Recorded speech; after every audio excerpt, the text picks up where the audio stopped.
अपने बच्चों का पालन ऐसे करो कि आपके बच्चे अपने बच्चों को आपकी कहानी बड़े गर्व से सुनाएं।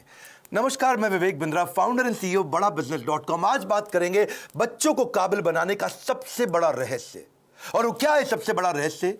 पेरेंटिंग की बात करेंगे। आज ऐसे टिप्स दूंगा, हिल जाएंगे। अभिमन्यु को चक्रव्यूह भेदने की सारी कला मां के गर्भ में ही सीखने का अवसर मिल गया था। प्रहलाद 5 साल से कम उम्र के अंदर सारे शास्त्र सीख गए थे। होलिका का दहन हो गया, लेकिन प्रहलाद का दहन नहीं हुआ। होलिका, जिसको आग में ना जलने का वरदान था, वो भी जल गई। पेरेंट्स वो पहले, they are first looking glass of their children. So to be in your child memory, बच्चों की मेमोरी में रहने के लिए आपको उनके जीवन में रहना पड़ेगा। सबसे पहले कितने भी झगड़े हो माता पिता के आपस में निपटा देने चाहिए। पेरेंटिंग है, मदरिंग फादरिंग नहीं है। मदर अकेले फादर अकेले नहीं, पेरेंटिंग दोनों चाहिए है। नुकसान बड़ा हो जाता है, वरना 1 साल तक बोलना और चलना सिखाते हो छोटे बच्चे को।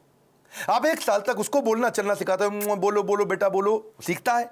और उसके बाद आगे कई साल तक आप उसको बोलते हो चुप बैठो चुप बैठो चुप बैठो चुप बैठो। बोलना भी बंद, चलना भी बंद, चुप बैठो चुप बैठो चुप बैठो। तो क्यों सिखाया 1 साल तक बोलो चलो, अब बोल रहे हो चुप बैठो। बच्चों को यह मत सिखाओ कि वो क्या सोचे, ये सिखाओ कि वो कैसे सोचे। Because a badly parented child is a lost child. परवरिश की परख जो होगी ना आपकी, वो इस बात से होएगी कि बुढ़ापे में वो आपका कितना साथ देने वाले हैं। खराब परवरिश के कारण उसके सोशल स्किल वो खत्म हो जाते हैं, अनरिलायबल हो जाता है, अनस्टेबल, केयरलेस बच्चा होता है, आर्ग्यूमेंटेटिव होता है। आपका बच्चा रिजिड हो गया, जिद्दी है, रूड है, इनडिसिप्लिन्ड है, एंटी सोशल बिहेवियर हो रहा है, उसका अकेलापन महसूस करता है, कभी कभी पेसिमिस्टिक है, सेल्फ डिफीटिंग थॉट्स आते हैं, सीक्रेटिव है, बताता नहीं बातें अपनी, छुपाता है आपसे, सब कुछ छुपाता है, आपको दोस्त नहीं समझता, उसके अंदर फियर ऑफ फेलियर है। ये सब क्यों है? अगर आपकी पेरेंटिंग कमजोर है तो यही नुकसान होंगे। बच्चे बड़ों की बात सुनने में अच्छे नहीं होते, वो बड़ों को कॉपी करने में ज्यादा अच्छे होते हैं। भगवद गीता में कृष्ण ने कहा है, यद यद आचरति श्रेष्ठ तत्तद एव तरुजना। यद यद तत्तद, जैसा जैसा वैसा वैसा। मेरी बात समझिएगा, जैसा जैसा फादर कहेगा वैसा वैसा बच्चा नहीं करेगा, पर जैसा जैसा फादर करेगा वैसा वैसा बच्चा अपने आप करेगा। क्या मतलब हुआ? अगर आप बोलोगे तो नहीं मानेगा, आप करोगे तो अपने आप करेगा। इसका मतलब बच्चे कॉपी करना जानते, सुनना नहीं जानते। आप उन्हें इंस्ट्रक्शन मत दो, इंस्पिरेशन क्रिएट करो, वो अपने आप करेंगे। जैसा जैसा लीडर कहेगा वैसा वैसा फॉलोअर नहीं करेगा, लेकिन जैसा जैसा लीडर करेगा वैसा वैसा फॉलोअर अपने आप करेगा। और यही माता पिता और बच्चों के साथ भी होता है। एक बात समझिए कि greatest mark of parent is how they treat their child when no one is looking. जब कोई नहीं देख रहा हो, आप अपने बच्चों को कैसे डील करते हैं। 3 F याद रखिएगा। फर्म रहिए बच्चों के साथ, जो काम की बात है उस पर टिके रहिए, फेयर रहिए, जबरदस्ती सजा मत दीजिए, और फ्रेंडली भी रहिए, ताकि कभी सजा देनी भी पड़ जाए तो मित्रवत व्यवहार बना रहे आपका उसके साथ में। टेक्निकली ना 4 प्रकार के माता पिता होते हैं, मेरी बात को समझना। एक होते हैं अथॉरिटेरियन, जैसा बोला वैसा कर, जितना बोला उतना कर, ये अथॉरिटी है। एक होता है डेमोक्रेटिक, मिल बांट करके बात करते हैं, बच्चों की सुनते हैं। पहले के ज़माने में अथॉरिटेरियन चलता था, आजकल डेमोक्रेटिक ज़्यादा ठीक रहता है। डेमोक्रेटिक मतलब बच्चों को इन्वॉल्व करें, उनको इन्फॉर्म ना करें, बच्चों के साथ मिलकर चर्चा करें, उनके साथ समय बिताएं, उनकी भी सुने, अपनी भी सुनाएं। और एक होते हैं परमिसिव, तेरा जो मन करता है कर ले, उसको जो चाहिए उसको दिला दिया, उसको जैसा गिफ्ट चाहिए उसको वैसा दे दिया, जो गाड़ी बाइक मांगता तुरंत दे दिया, जो मोबाइल चाहिए तुरंत दे दिया। परमिसिव, कोई मतलब ही नहीं है। लेकिन इससे भी ज़्यादा खराब है नेग्लेक्टफुल, अनइन्वॉल्व। वो क्या है? बच्चा क्या कर रहा है, किससे दोस्ती कर रहा है, किसके साथ उठता बैठता है, कोई जानकारी नहीं है, कंप्लीटली नेग्लेक्ट कर रहे हैं। आप कौन है? अथॉरिटेरियन है, जितना बोला उतना कर। डेमोक्रेटिक है, मिल बांट के रिश्ता बनाते हैं। परमिसिव है, जो करना है कर। नेग्लेक्टफुल, पता ही नहीं है कि क्या कर रहा है वो। तो 4 में से सबसे अच्छा है डेमोक्रेटिक पेरेंट होना। बिकॉज आप नहीं तो बच्चा बर्बाद हो जाता है, वो झूठ बोलना शुरू कर देता है। और अगर वो ज्यादा झूठ बोल रहा है, इसका मतलब आपने बहुत रिएक्ट किया था उसकी पुरानी गलतियों के ऊपर, और फिर वो सीक्रेटिव हो जाता है और अपनी बातें नहीं बताता। मैदान में हारा हुआ इंसान तो जीत सकता है, लेकिन मन से हारा हुआ इंसान कभी नहीं जीत सकता। तो मन से ना हारे बच्चा। अब सुनिए पेरेंटिंग के असली टिप्स। पहला टिप, इनकरेज करिए अपने बच्चे को, वो बचपन से इनोवेटिव थॉट प्रोसेस बिल्ड करें। उसको ऐसे प्रश्न पूछिए कि वो इनोवेशन बिल्ड कर सके। दूसरा, उसके साथ बैठ के किताबें पढ़िए और अच्छे वीडियोस देखिए। ये नहीं उसको बता दिया, उसके साथ बैठिए, खुद भी पढ़िए, चर्चा करिए उसके साथ में। तीसरा, कुछ क्वेश्चनिंग का आपस में फॉर्मेट बिल्ड करिए, म्यूचुअल क्वेश्चनिंग, कुछ वो आपसे पूछे, कुछ आप उससे पूछो, और खास तौर से आप उससे पूछो, वो आंसर करे, ज़्यादा बोलेगा, रिलेशनशिप बनेगा। प्ले विद योर चाइल्ड, उसके साथ खेलिए, फ्रेंडशिप इज द की। उसकी दोस्ती हो गई तो आपसे कभी मन नहीं चुराएगा। अगला मेरा पॉइंट है बजटिंग। बच्चे को बजटिंग सिखाओ, उससे उसके इमोशनल रिक्वायरमेंट कम होगी, इंटेलेक्चुअल कैपेबिलिटी बढ़ेगी। बजटिंग का मतलब क्या हुआ, आप उसको बता सकते हो कि भाई तुम्हें 500 रुपया हफ्ता दूंगा, उदाहरण है, आप अपनी कैपेसिटी के हिसाब से डिसाइड कर लो। 500 रुपया हफ्ता मतलब 2000 रुपया महीना मिलेगा तुमको। अब तुम्हें कोई गेम खरीदनी है, कोई खिलौना खरीदना है, बहुत इच्छा कर रही है, लेकिन तुम्हारे बजट में नहीं आता, तो तुम एक महीना रुको, अगले महीने जब तुम्हारे पास 2000 की जगह 4000 हो जाएंगे तब खरीद लेना। अगर वो 6000 का है तो 3 महीना रुको, 3 महीने बाद खरीद लेना, पैसा इकट्ठा करो। इससे वो अपनी इमोशनल डिजायर्स को रेगुलेट करना सीख पाएगा। उसको बचपन से आपने थोड़ा थोड़ा फाइनेंस सिखा दिया, वो बचपन में ही कैलकुलेटर लेकर के समझने लग जाएगा, हिसाब लगाने लग जाएगा। उसको लर्निंग, स्पीकिंग, रीडिंग, राइटिंग, इसको बोलते हैं LSRW, इसकी प्रैक्टिस कराओ। अब कभी भी अगर कोई कहानी भी सुनानी हो बच्चों को, तो कहानी किसकी सुनाओ, कुछ हेल्दी फूड के बारे में, खाने की ईटिंग हैबिट्स के बारे में, या कुछ सक्सेस के बारे में कहानी सुनाइए। क्वेश्चन आंसर की टेक्निक बहुत काम आती है। उसको सिनेरियोज देकर के क्वेश्चंस करो कि अगर ऐसा हो तो क्या करना चाहिए, ऐसी परिस्थिति में क्या करना चाहिए, तो वो सोचेगा। जब वो अच्छा सोचेगा, उत्तर देगा आपको, तो अपने आप सफल होगा। उसको पैशन ओरिएंटेड कंटेंट दिखाओ। उसका वीडियो गेम खेलने का मन करता है, उसके अंदर देखो स्किल क्या है, उस स्किल के हिसाब के वीडियोज उसके साथ बैठ के देखो, उस स्किल के हिसाब के उसको स्किल की ट्रेनिंग भी दिलाओ। उसको अगर वो बाहर खेलने नहीं जा रहा है, अंदर केवल कंप्यूटर गेम पे लगा है, या केवल बाहर खेलने जा रहा है और कंप्यूटर पे बिल्कुल नहीं बैठता, इक्वल वेटेज दो। कंप्यूटर गेम्स से भी बच्चे का माइंड शार्प होता है, और बाहर भी खेलने जाए। यानी कि फिजिकल और इंटेलेक्चुअल दोनों कैपेबिलिटीज उसकी बिल्ड करनी जरूरी है। आप उसको अलग अलग सिनेरियो के जब क्वेश्चंस करते हो ना, तो उसमें रिस्क और फेलियर को भी थोड़ा थोड़ा आने दो उसकी लाइफ में। थोड़ा स्मॉल रिस्क, स्मॉल फेलियर आने दो, तभी बाउंस बैक करना सीखेगा। उससे वो प्रॉब्लम सॉल्व करनी सीखेगा, और problem solving is a game changer. मेरा एक इंपॉर्टेंट सजेशन है, अपने बच्चे के साथ में मोटिवेशनल कंटेंट बैठ करके कंज्यूम करें, यानी इससे उसका कैन डू एटीट्यूड बढ़ेगा। मैं भी कर सकता हूं। मोटिवेशनल कंटेंट के लिए जो भी अच्छे वीडियोस हैं, केवल मैं मेरे वीडियोस नहीं बोलता हूं, कई प्रकार की इंस्पिरेशनल स्टोरी बेस्ड वीडियोस आते हैं, कई एनिमेटेड वीडियोस होते हैं। उसके साथ बैठो, देखो, उससे पूछो आपने क्या सीखा, फिर आप बताओ आपने खुद क्या सीखा, फिर वो बताए उसने क्या सीखा। तो इससे उसके अंदर कैन डू एटीट्यूड बिल्ड होगा, और हो सके तो थोड़ा ऑर्गेनाइज करने में उसकी मदद करो। उसके साथ बैठ करके देखो, अपने आप बच्चा ऑर्गेनाइज कभी नहीं होगा। बेड लगाना तो आप मत लगाएं, अगर आप माँ हैं, बच्चे को साथ में लगाएं कि हम दोनों मिलकर आज बेड लगाएंगे, हम दोनों मिलकर आज अलमारी सेट करेंगे, हम दोनों मिलकर आज वॉशरूम साफ करेंगे, हम दोनों मिलकर के आज अपनी स्टेशनरी को ऑर्गेनाइज करेंगे, हम दोनों मिलकर के आज किताबों के कवर चढ़ाएंगे। और उसके बाद धीरे धीरे आप उसको बोले अब तुम करके दिखाओ, पहले आप करो और वो करे साथ में, फिर उसके बाद उसको बोलो अब तुम अकेले करके दिखाओ मुझको। उसकी थॉट प्रोसेस अगर बिल्ड होना शुरू हो जाए तो उसको प्रेज करो, तारीफ करो। उसको कभी कोई स्टोरी सुनानी हो तो ग्रोथ माइंडसेट की स्टोरी सुनाओ। आपको उसकी तारीफ करनी, actions that are appreciated they get repeated. तो जिस एक्शन पे आप उसको अप्रिशिएट करेंगे, उस एक्शन को बार बार लेगा। जिस व्यवहार पे दोगे पुरस्कार, उसी को तो वो दोहराएगा बार बार। और आप क्या करें, जब भी चर्चा करनी हो, गोल ओरिएंटेड चर्चा करो, फ्री फ्लो चर्चा नहीं होनी चाहिए। और क्या मजे हो रहे हैं, बस आप लगे ही हुए, इसके बाद कुछ भी बात किए जा रहे हैं। सोचिए मैं इसको कैसा बनाना चाहता हूं, उस सब्जेक्ट की कहानियों पे चर्चा करो, गोल ओरिएंटेड। हाँ, बच्चे को माइक्रो मैनेज मत करिएगा कभी भी। छोटी मोटी गलतियां करता है, करने दो, हर समय नहीं टोकना। आप पॉजिटिव साइड बिल्ड करिए, नेगेटिव साइड अपने आप चली जाएगी। नेगेटिव साइड को मना करोगे कभी नहीं जाएगी। तो इसलिए पॉजिटिव सोल्यूशन ओरिएंटेड क्वेश्चन पूछो। अगर वो कोई गलती कर भी देता है, बताओ मत तूने ये गलत किया, उससे पूछो इसको और अच्छे से कैसे कर सकते थे बेटा, इससे अच्छा तरीका क्या है। ये क्या है, पॉजिटिव सोल्यूशन ओरिएंटेड क्वेश्चन। बेटा आपको क्या लगता है सबसे इंटेलिजेंट बच्चे इसको कैसे हैंडल करते, बेटा आपको क्या लगता है सबसे अच्छा तरीका इसको करने का क्या हो सकता है। तो वो बेचारा कंपल्शन में आपको सही आंसर देगा। जब वो बार बार सही आंसर देगा, बार बार सही आंसर देगा, तो उसके संस्कारों में बैठना शुरू हो जाएगा, और धीरे धीरे वो वैसे ही प्रैक्टिस में भी आ जाएगा उसके। इसके बाद इसी का तरीका, इसी को बोलते हैं इन्वॉल्विंग पेरेंट बनना, इन्फॉर्मिंग पेरेंट नहीं बनना है आपको। और तभी आप उसके सोशल स्किल और इमोशनल लर्निंग्स बिल्ड कर सकोगे। जो मैंने बजटिंग बताया था, मुझको याद आया, इससे उसकी इमोशनल ग्रेटिफिकेशन को आप डिले भी कर सकते हो। इमोशनल ग्रेटिफिकेशन डिले होगी तो बच्चा कहां से कहां पहुंच जाएगा। आप रूटीन बनाने का प्रैक्टिस करिए, पहले खुद का रूटीन बनाइए, तभी बच्चे का बनेगा। ये नहीं कि आप आजकल वर्क फ्रॉम होम में बिस्तरे पे पड़े हुए हैं तो बच्चा भी ऐसे ही लेटा रहेगा, बैठेगा, अपनी क्लास नहीं अटेंड करेगा वो।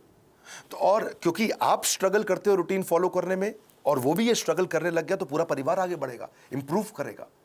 उसको अगर और स्टोरी सुनानी हो, जैसे मैं स्टोरी की बात बार बार कर रहा हूं, तो डिसिप्लिन की स्टोरी सुनाओ। और अगर वो डिसिप्लिन नहीं है तो चिल्लाओ मत, डिसिप्लिन की कहानी सुनाओ, तभी धीरे धीरे इंप्रूव करेगा बच्चा। अगर आपने उसको बोला ना, बेटा सॉरी बोलो, आंटी को सॉरी बोलो, बेटा तुम गलत कर रहे हो सॉरी बोलो, सॉरी बोलो, समझ नहीं आ रहा मैं कह रही हूं सॉरी बोलो, बड़ा बेकार बदतमीज बच्चा, सॉरी बोलो। तो वो क्या करेगा, उसको लगेगा सॉरी बोल दूंगा बच जाऊंगा, अच्छा सॉरी, उसको लगा ले मम्मी चुप हो गई, ठीक है आगे से मत करना। अब वो चला गया, उसको लगा देखो जल्दी बच के निकल गया मैं, सॉरी बोलो सॉरी बोलो सॉरी बोलो, कुछ नहीं होगा, सॉरी सोचो, सॉरी सोचो। डीलिंग ठीक नहीं करनी है, फीलिंग ठीक करनी है, कंटेंट ठीक नहीं करना है, इंटेंट ठीक करना है। फ्रूट्स बाद में मिलेंगे, पहले रूट्स चाहिए आपको। तो डिसिप्लिन की स्टोरी सुनाइए उसको, ताकि वो थॉट प्रोसेस बिल्ड हो जाए। पब्लिक में उसकी बेइज्जती कभी मत करो, आपको पब्लिक में उसकी तारीफ करो, बेइज्जती कभी करनी है, या बेइज्जती मतलब थोड़ा करेक्शन भी देना है तो प्राइवेट में करो, अकेले में करो। क्योंकि कंपेयर, कंप्लेन, क्रिटिसाइज ये कैंसर है, रिकॉग्नाइज, रिफॉर्म, रेक्टिफाई यही उसको ग्रोथ देगा। बात समझिए कि आप उसका नेचर बदल ही नहीं सकते, आपको नेचर बिल्ड करना है, नेचर बदलना नहीं है, नेचर डेवलप करना है आपको। कभी परेशान हो तो उसको हक करो, उसको पॉजिटिव टच दो अपना, तभी बात बनेगी आपकी। उसको नए नए प्रकार के स्किल सेट सिखाओ। आजकल तो कोडिंग बचपन से बच्चों को सिखा रहे हैं, 5 साल का बच्चा भी आजकल मोबाइल ऐप बनाने की तैयारी कर रहा है। Code academy, white hat junior, code monkey, code Avengers, ये बहुत सारे अपॉर्चुनिटीज है जहां से आप बच्चे को कोडिंग सिखा सकते हैं। उसकी सेल्फ एस्टीम की बकेट को आप भर पाओगे इससे। एक्चुअली सेल्फ एस्टीम से याद आया, एक होता है इमोशनल कप। हर बच्चे का एक इमोशनल कप होता है, इसको ऐसे समझो। जिस बच्चे का इमोशनल कप खाली हो जाता है वो बच्चा बहुत गलत डायरेक्शन में जाता है, जिसका इमोशनल कप भरा होता है वो हाई सेल्फ एस्टीम के साथ ठीक आगे चलता है। इसके लिए आपको love, affection, sense of security और अटेंशन देना पड़ेगा, उसका इमोशनल कप भरा रहे। अगर आपने उसके साथ खेले, फ्रेंडशिप किया, क्वालिटी टाइम दिया और प्रेम किया, उसको प्रेज किया, अप्रिशिएट किया, उसका कप भरा रहेगा।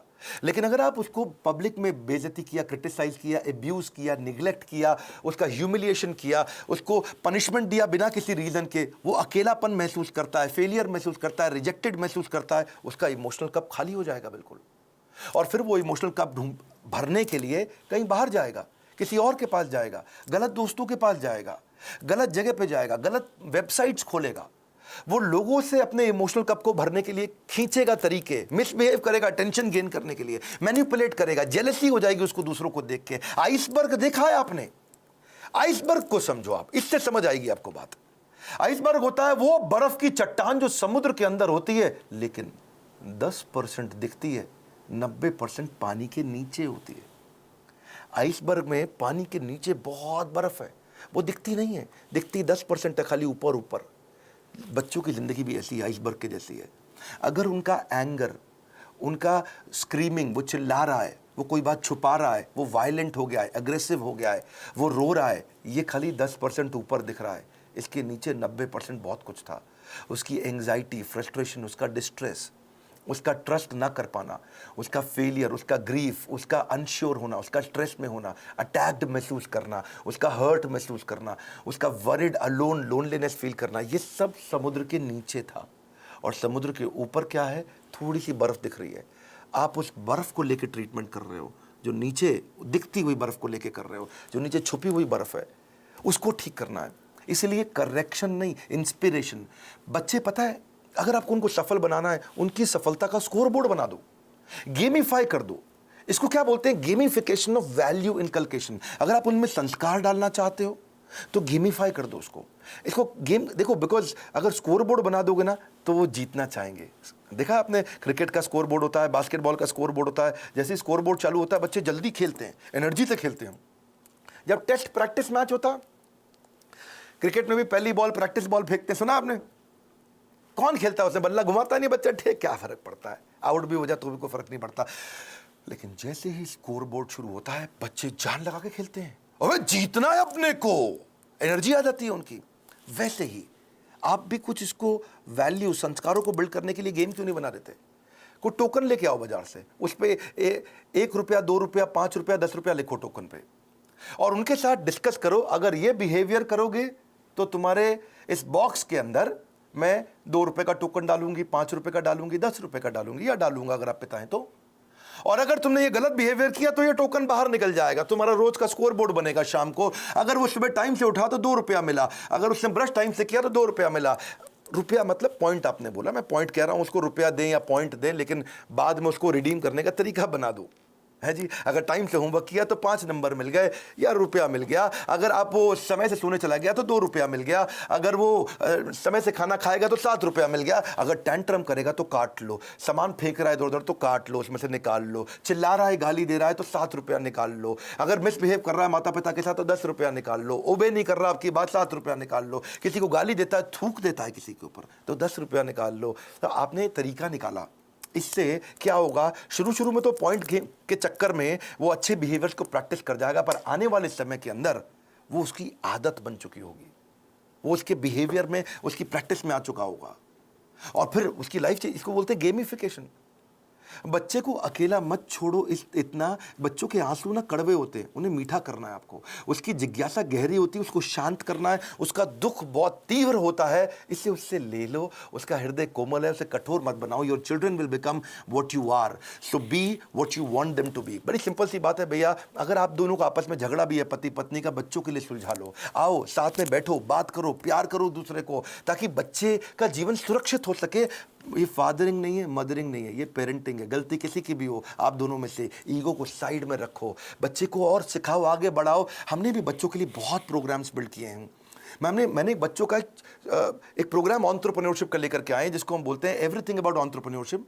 और वो स्टूडेंट्स के लिए, अर्ली एज से बच्चे सीखते हैं कि वो कैसे छोटा छोटा बिजनेस शुरू कर सकें, कैसे पहले 100 कस्टमर को अट्रैक्ट करें, कैसे वो अपनी सेल्फ कोचिंग डायरी बनाए, कैसे वो कंपटीशन को समझें, कैसे वो प्रोडक्टिव हो सके, कैसे वो अपनी कम कॉस्ट के अंदर बिजनेस शुरू करें, बिजनेस को प्लान कैसे करें, फाइनेंशियल डिसिप्लिन क्या होता है, कॉस्ट को कैसे ऑप्टिमाइज करते हो, low cost marketing, low cost branding क्या है, $0 मार्केटिंग क्या है, 60 सेकंड में सेल्स की पिच कैसे दे दी जाए, सेविंग्स को वेल्थ कैसे बनाए, कंपनी को शुरू कैसे करते हैं, कंपनी फॉर्मेशन का तरीका क्या है, 2-4 लोगों को अगर हायर भी करेगा शुरू में तो एफिशिएंसी कैसे बिल्ड करेगा, हाई परफॉर्मेंस कल्चर कैसे लेके आएगा, स्कोरबोर्ड अपने कैसे बनाएगा, एम्प्लॉइज़ को एंटरप्रेन्योर कैसे बनाएगा, कंज्यूमर इनसाइट क्या होती है, कस्टमर को कैसे समझेगा, प्रोडक्ट बनाने का तरीका क्या है, कम खर्चे में बिजनेस शुरू करने के सारे आइडियाज, चाहे वो चैटबॉट बनाएं, फ्री के चैटबॉट मिलते हैं।